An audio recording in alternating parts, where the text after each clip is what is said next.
भाइयों और बहनों, मैं आज आपके साथ एक बहुत ही इम्पोर्टेंट खबर लेकर आया हूं कि इंडिया ने अपनी इन्वेस्टिगेशन जो पन्नू गेट को लेकर था, जो कनाडा में और यूएस में जो इंडिया के खिलाफ जो एक्यूजेशंस थे कि इंडिया ने कैनेडियन और यूएस सिटीजन्स को मारने की साजिश की और नज्जार को मार दिया और पन्नू को मारने की कोशिश की। उसकी रिपोर्ट छप गई है, खत्म हो गई है, अमेरिका को दी गई है और इंडिया हैज एक्नॉलेज्ड, इंडिया ये बात मान चुका है कि इंडिया के चंद एजेंट्स इसमें इन्वॉल्व थे, but they were not authorise to do this.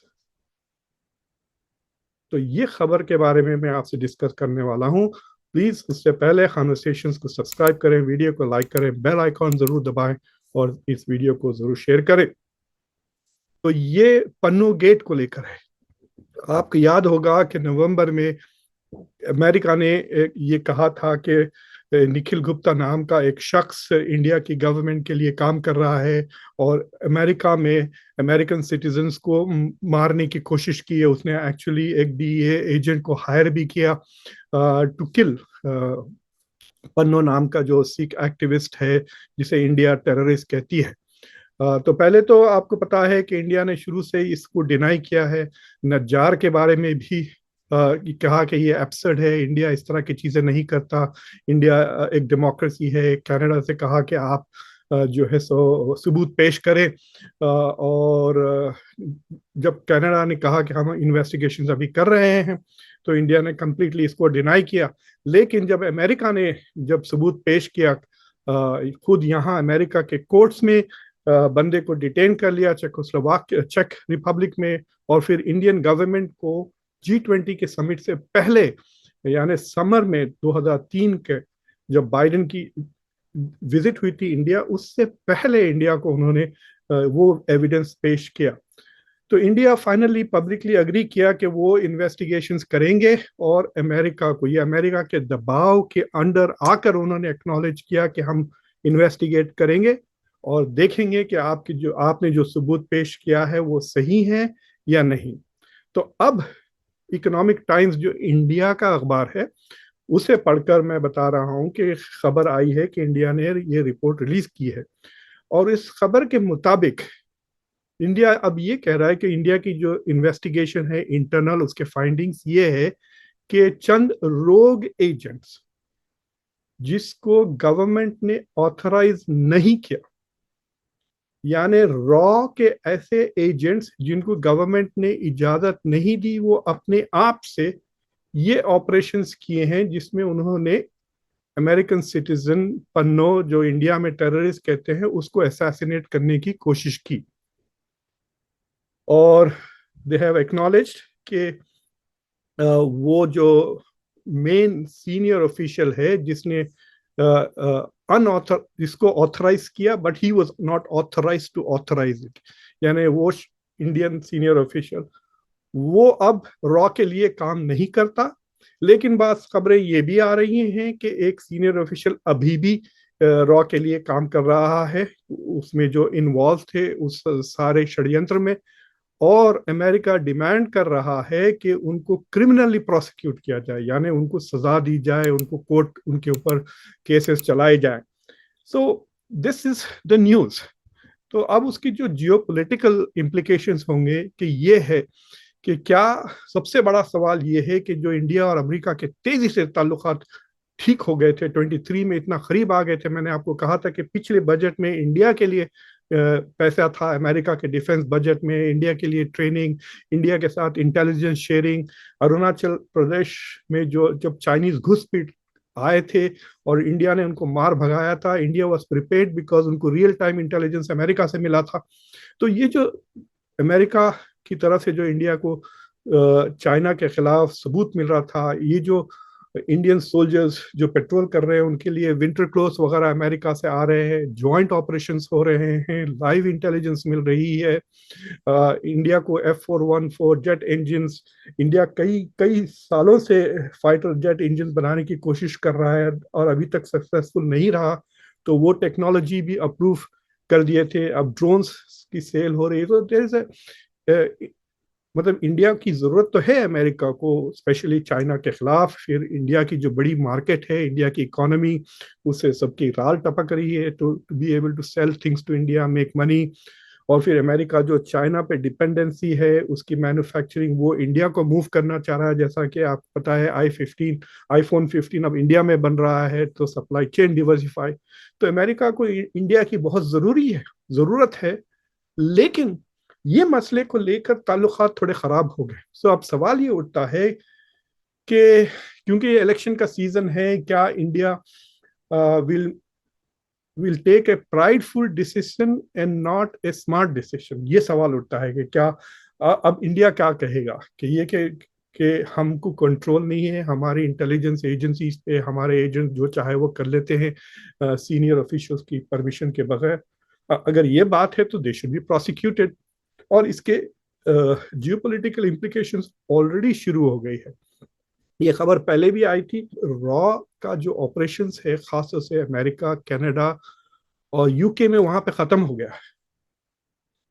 ये खबर नवंबर तक, जो फॉर एग्जांपल जो स्टेशन चीफ था सैन फ्रांसिस्को में, दिल्ली में, टोरंटो में, शायद इन सब को भगा दिया गया। कि तो बेसिकली रॉ के जो ऑपरेशंस है ये 3 क्रिटिकल कंट्रीज में, खासतौर से जो खालिस्तानी मूवमेंट्स हैं इंडिया के खिलाफ, वो सबसे ज्यादा इंग्लैंड में और कनाडा में है। सबसे ज्यादा कनाडा में, उसके बाद इंग्लैंड, ऑस्ट्रेलिया और यूएस में है। और ये जो 5 आईज कंट्रीज में है। और उन कंट्रीज में से रॉ के ऑपरेशंस को या तो कम कर दिया गया है या डिमिनिश कर दिया गया है। सो इन दैट सेंस वो इंडिया के लिए from N intelligence point of view it's a setback. अब ये जियोपॉलिटिकली अब ये पब्लिक में आ गई है बात, ये रिलीज। सो इंडिया का जो मॉरल स्टैचर था ना, वो थोड़ा सा टार्निश हो गया है। तो अब इंडिया अगर ये कहे कि आपने बिन लादेन को मारा, आप हमेशा ऐसा करते हैं, हम भी ऐसा करेंगे, ये इंडिया नहीं कह सकता अमेरिका को। So now what is India going to do? India is going to say कि हम इनको प्रोसिक्यूट कर रहे हैं। ऑलरेडी इंडिया अपने सीनियर गवर्नमेंट ऑफिशियल्स को बचा रही है। तो अगर के उनको नहीं पता था, सो रॉ के जो इंटीरियर मिनिस्टर के जाता है या अजीत डोवल के अंडर नेशनल सिक्योरिटी, उनको नहीं पता था कि ये ऑपरेशन हो रहा है। So they are kind of saying के वी डिडंट नो, बट हमारे 2-3 अब जो अमेरिका ने जो सबूत पेश किए ऑब्वियसली वो डिनाएबल नहीं है। तो इंडिया इज फोर्स टू से हाँ, थोड़े एजेंट्स ने काम किया है ये, और ये ऑथराइज नहीं थे। तो अमेरिका कह रहा है तो उनको प्रोसिक्यूट करो। यानी कि ये report has been shared already with the US, and US has responded by saying कि भाई इनको आप प्रोसिक्यूट करो। तो मुझे लगता है कि ये this is not a good development, because इसमें ट्रस्ट खत्म हो जाता है। तो America is going to think कि क्या इंडिया इज आवर एलाई, या can we work with India, can we partner with रॉ, और do we have to keep an eye on रॉ कि हम रॉ के साथ मिलकर काम करें हमारे कॉमन दुश्मनों के खिलाफ, या हमको रॉ पे भी नजर रखनी पड़ेगी। वैसे भी इंडिया की जो इंटेलिजेंस एजेंसी है उस पर अमेरिका नजर रख रहा था, इसलिए तो वो पकड़े गए। और दूसरी चीज ये है कि क्या ये दोनों मुल्क एक मेच्योर तरीके से इस मसले को जिस तरह से अभी तक हैंडल कर रहे हैं, दे हैंडल इट फॉरवर्ड, और जो इंडिया और अमेरिका की जो स्ट्रेटेजिक पार्टनरशिप है उस पर कोई नेगेटिव असर ना हो। सो आई होप कि गोइंग फॉरवर्ड कि ये ठीक है, एक बदमजगी हो गई है, but let's forget it, let's move on. China का threat is much more serious. और जो एडवांटेजेस है इंडिया यूएस के रिलेशनशिप में, खासतौर से सप्लाई चेन को डाइवर्सिफाई करने, और इंडिया को जो एडवांटेजेस है इन्वेस्टमेंट्स का, ट्रेड, अमेरिका इंडिया का सबसे बड़ा ट्रेडिंग पार्टनर है। और जो टॉप 10 ट्रेडिंग पार्टनर है उनमें से सिर्फ एक ट्रेडिंग पार्टनर के साथ India has a positive trade, यानी इंडिया के exports to America are more than India's imports from America. बाकी सारे जितने भी ट्रेडिंग पार्टनर्स हैं, इंडिया के इंपोर्ट्स कम है, एक्सपोर्ट्स कम है, इंपोर्ट्स बहुत ज्यादा है। यानी ट्रेड डेफिसिट है टॉप 9 पार्टनर्स में से। अमेरिका के साथ ट्रेड डेफिसिट अमेरिका का है तकरीबन 30-40 बिलियन डॉलर का। तो the total trade is about 130-140, India कुछ 70-80 एक्सपोर्ट कर रहा है, 40 import. So India is for America strategic partners, और as democracies they are political partners. Culturally भी इतने ताल्लुकात है, इतना बड़ा अमेरिका में डायस्पोरा है। सो तो इंडिया और अमेरिका के लिंकेजेस बहुत स्ट्रांग है, लेकिन फीलिंग ऑफ सस्पिशन था, मतलब ये लिंकेजेस पहले भी थे 10 साल पहले, लेकिन अमेरिका और इंडिया के ताल्लुकात उतने अच्छे नहीं थे। सो आई होप कि ये इश्यू जल्दी ख़त्म हो जाए और इंडिया एंड अमेरिका की जो स्ट्रेटेजिक पार्टनरशिप है इट कंटिन्यूज। अब आप देख रहे हैं कि बिकॉज ऑफ दिस, तो आप जब आप देख रहे हैं कि सीएए पे कल बेन कार्डिन जो अमेरिका के सेनेट फॉरेन रिलेशंस के चेयरमैन है, यानी जो अमेरिका में जो विधानसभा कहिए या जो लेजिस्लेचर है उसका जो हाईएस्ट रैंकिंग सेनेटर है फॉरेन पॉलिसी को लेकर, उसने फिर इंडिया का क्रिटिसिज्म किया सीएए को लेकर, कहा कि we are very concern with what is happening. तो ये इस तरह के जो बयानात अमेरिका से आ रहे हैं, it is part of putting pressure on India. तो एक किस्म से यूं कह सकते हैं America is not only making partner of India but is also trying to tame it, यानी उसको बताना चाह रहा है कि भाई किसका हाथ ऊपर है और किसका हाथ नीचे है। This is the challenge for India, कि मैंने आपसे लोगों से पहले भी कहा था कि there is no equal partnership with America. America किसी के साथ इक्वल नहीं है, it is always the leading partner. You do things for America and America's interest आपके इंटरेस्ट से हमेशा ज्यादा अहमियत रहता है, वरना अमेरिका आपके साथ। और अब इसराइल के मामले में भी देखिए, India is not as close to America जितना इसराइल है। इसराइल का जितना इन्फ्लुएंस अमेरिका का कोई मुल्क नहीं है, लेकिन अब बाइडेन के इलेक्शन के लिए नेतन्याहू के ऊपर शुरू हो गया कि he is a barrier to peace. Israel के ऊपर सवाल उठने लग गए हैं, क्वेश्चन सेनेटर्स कह रहे हैं कि एड को कोऑपरेशन पे निर्भर किया जाए, लिमिट्स लगाए जाए। So there is always that aspect from it. So this is a very serious development. ज्यादा खबरें नहीं आई, आप देख सकते हैं, मैं वो आर्टिकल बता ही रहा हूँ आपको इस वीडियो में, और लिंक भी लगा दूंगा एक वीडियो डिस्क्रिप्शन में, देखें। इकोनॉमिक टाइम्स में भी छपा है, ब्लूमबर्ग में भी छपा है, और छप के बस 1-2 घंटे हुए हैं। मुझे लगता है कि 3-4 दिन के बाद डिटेल्स रिपोर्ट्स आएंगी कि आई एम श्योर कि अमेरिकन गवर्नमेंट की तरफ से लीक्स होंगे कि how America is receiving this report, how they are responding. और this is a very serious thing. और अब सवाल उठता है कि इसका कोऑपरेशन पे, इंटेलिजेंस कोऑपरेशन पर और मिलिट्री कोऑपरेशन पे कुछ असर होता है या नहीं।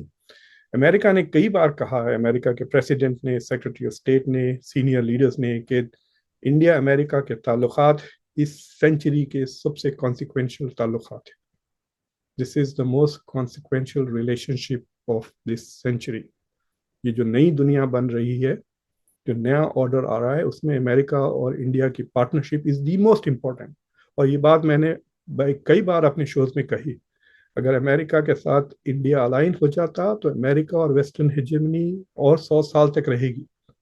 अगर इंडिया चाइना के साथ हो जाता तो वेस्टर्न हेजेमनी खत्म और ये चाइनीज सेंचुरी, ये एशियन सेंचुरी बन जाएगी। But that depends on India China relations. लेकिन if this issue is not handled well, तो India will be in tension with China, in tension with America. और आपको याद होगा जब मैंने डिफेंस का किया था, इंडिया की जो रशिया के साथ ताल्लुकात है, क्या आर दे इतने स्ट्रॉन्ग, क्योंकि रशिया अब चाइना पे बहुत ज्यादा डिपेंडेंट हो गया है, चाइना के ज्यादा करीब आ गया है। So this creates a very interesting, कहिए या मुश्किल situation for India in its Jio politics. तो आई होप कि आप लोगों को ये जरा सोचने पे मजबूर किया हो। Keep track, come back again, I will keep talking about it. जैसे खबर और आती जाएगी और इंफॉर्मेशन हमको मिलेगा, we will talk about it. और अंटिल नेक्स्ट टाइम, मैं आपका होस्ट, आपका दोस्त मुख्तदर खान। प्लीज कॉन्वर्सेशंस को सब्सक्राइब करें, वीडियो को लाइक करें, बेल आइकॉन जरूर दबाएं और इस वीडियो को शेयर करें जितने लोगों के साथ हो सकता, प्लीज, ताकि ये जो डिस्कशन है दैट स्प्रेड्स widely.